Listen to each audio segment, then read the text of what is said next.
How's it going, everyone? And welcome to 670 Online. My name is Taylor Tefelsky, and I just want to say that I have very successfully worn 3 different gray shirts in a row.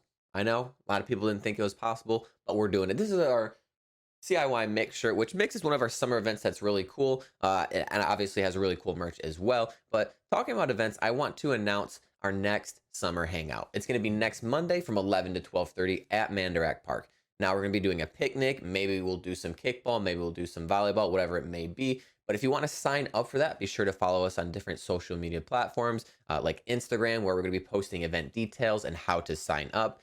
And with that kind of being said, we're going to move into our worship and our sermon segment of today's video. But before we get into that, I just want to give you a reminder, right? Yesterday, I kind of made an Instagram post about a reminder, and it may be a different thing for everybody. I want to give you a reminder right now is just to take a moment to breathe, to take a moment and to not be distracted by what else is on your phone or what's going around you, and to take these next 10 minutes to one, worship with God, right? And experience God in those moments. And two, listen to the message and listen what God has to say to you through the Bible and scripture. With that being said, let's head into worship with Robbie.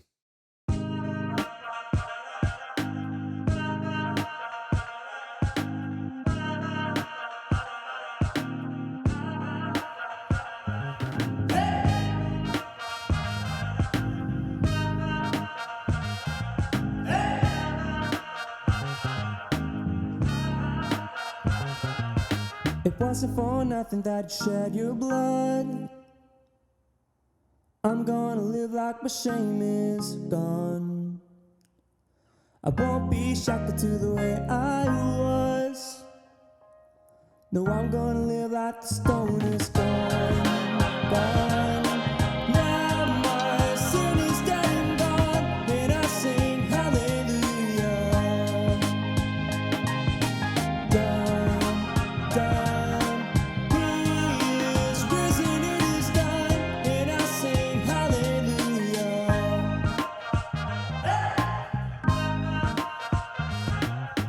Praise is a weapon that will overcome. I'm gonna live like the battle's won. Fall back, devil, cause the time is up. I'm gonna live like the stone is gone, gone. Now my sin is dead and gone, and I sing hallelujah. Done, done. He is risen, it is done, and I sing hallelujah.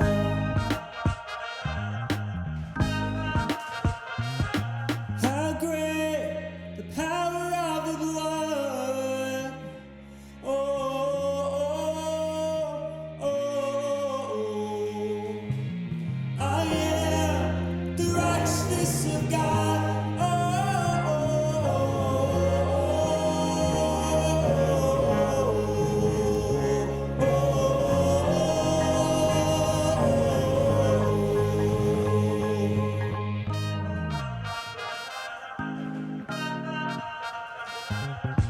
gone, gone. Now my sin is dead and gone, and I sing hallelujah. Done, done. He is risen, it is done, and I sing hallelujah. Hey!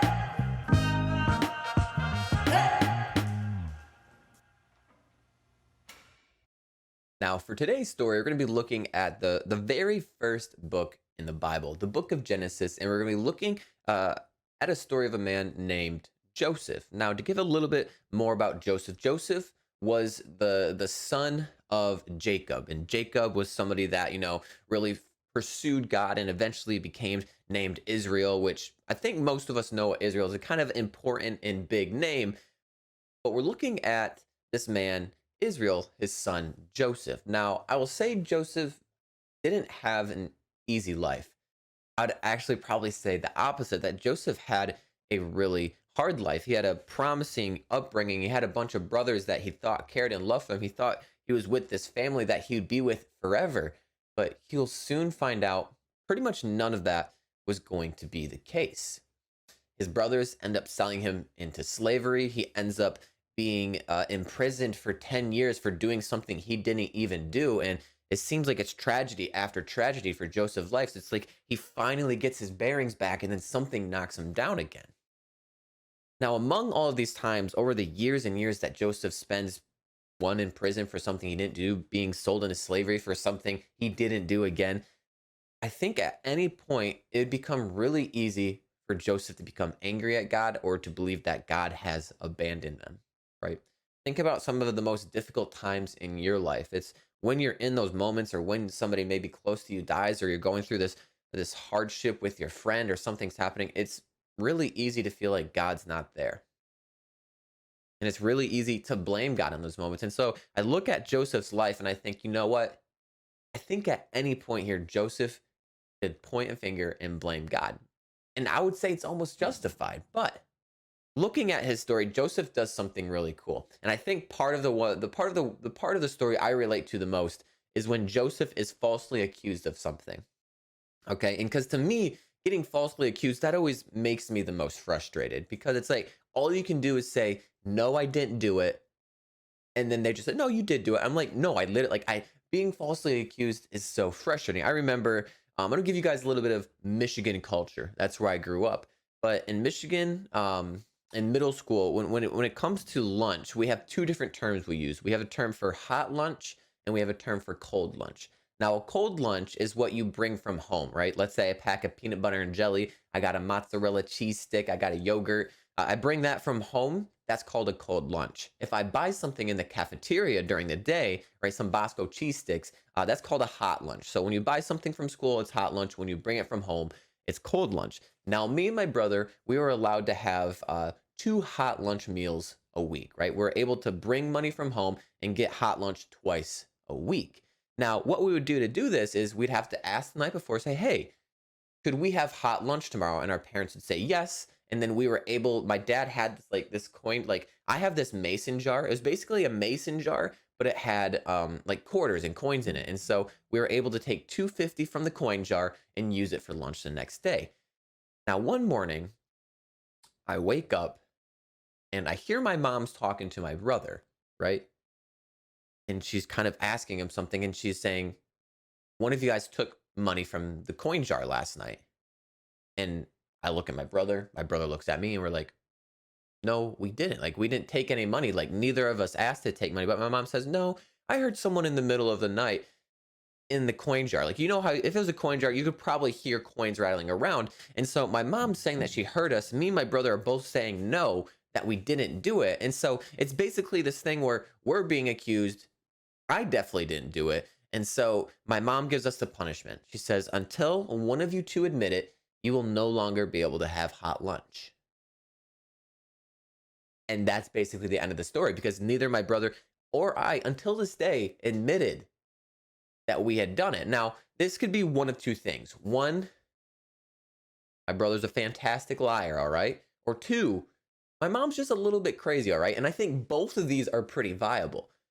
But the point being is, at least I was wrongly accused of something, and it's frustrating because it's like, how do you combat it? How do you say anything against that? And so I see Joseph, who ends up spending about 10 years in prison for something he didn't do. How do you feel in that moment? But moving on, Joseph doesn't just get stuck where he's at. Joseph doesn't just stop doing things whenever he feels like he's trapped or down. But what Joseph goes on to do in this story is he goes and he's able to get out of prison because the Pharaoh calls for him. And Joseph goes and he interprets the Pharaoh's dreams and he predicts that a famine would happen, right? A famine would plague the land. And sure enough, the famine that Joseph talked about, it actually happened and it began. And in this famine, the Pharaoh, right? The Pharaoh is basically the king of Egypt, puts Joseph second in command, right? And while this famine's happening, we get to see the brothers again, the brothers that had sold Joseph into slavery. And these brothers, obviously, their land isn't as prosperous. And so they need to go to the capital where Joseph is. They stored up grain, they've stored up food that they're distributing to the people of the country. And they come up to him, and Joseph recognizes his brothers, but his brothers don't recognize him. Like, could you imagine, like, You sold your brother into slavery. You're probably not going to see them as the second in command in Egypt. But Joseph remembers his brothers and he sees them. And I want you to think about, what emotions would you be feeling? Would it be angry? Would you be kind of laughing because now you hold all the power over them? But one thing comes to another, and eventually Joseph reveals his true identity to his brother. And while there's a lot more depth to this story that we can go into, right? Because this story encompasses over 20 years, I want to look at this story and what we have right now, and I want to talk about just two things that I think Joseph does that we can really learn from in this short amount of time. The first thing is that Joseph grew where he was. I think this is actually super important. Joseph grew where he was. If you read through the entire encounter of Joseph's life, it's from Genesis 37 to Genesis 50. You'll see somebody who kind of succeeded and grew no matter where he was. When he served as a slave, he found favor with his master as a diligent and hard worker. When he was in prison, he gained trust of the guards and was put in charge by the warden. And when he was finally released, he interpreted the Pharaoh's dream and he was put second in charge and saved the entire kingdom. Now, I would say two of these situations, the one where he's sold into slavery and where he's put into prison, those aren't good. Those are actually terrible, right? Those are terrible positions to be in. But Joseph made the most of those, right? Joseph grew and prospered where he was. No matter if the situation was good or bad, he made the most of it. And so some places where I think you and we need to maximize and do the most with in our own lives, like here's some areas. We got school, right? Work, friendships, families, teams or clubs. Those are important places where we have to maximize, even if we're in a difficult and hard position, make the most of those opportunities, be a leader, love the people around you, serve, and make a difference in all areas of our life. The second thing that Joseph can teach us in this story is that Joseph saw the big picture, right? Joseph saw the big picture. God used all of Joseph's hardships that he endured, from being a man that was persecuted and troubled to becoming the person that is the most powerful in basically the kingdom, right? God used all of those things from Joseph. And when Joseph was facing something difficult, when Joseph was facing something that he didn't deserve, Joseph didn't give up. Joseph didn't get locked in just seeing this one moment. Joseph saw the big picture. Joseph saw that, you know what, this stinks, but I'm sure God has something to do in this.